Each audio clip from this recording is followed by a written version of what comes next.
Good morning mga kaalbay! Ayan po at magluluto po tayo ng ginisang miswa na may patola. Ayan po, andito po ako ngayon sa Ilawod.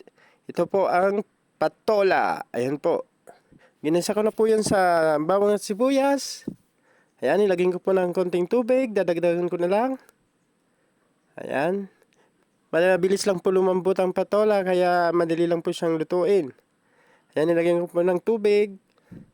Ayan, mga seasoning, yan, lahat na po. Nilagay ko na, toyo, may paminta, may bechin. Ayan po, ang good luck na miswa. Yan po ang ginamit natin.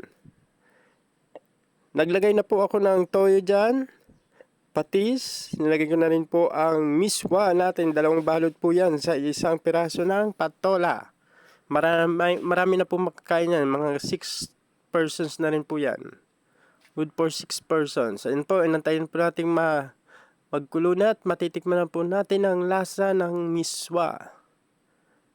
Ayan na po.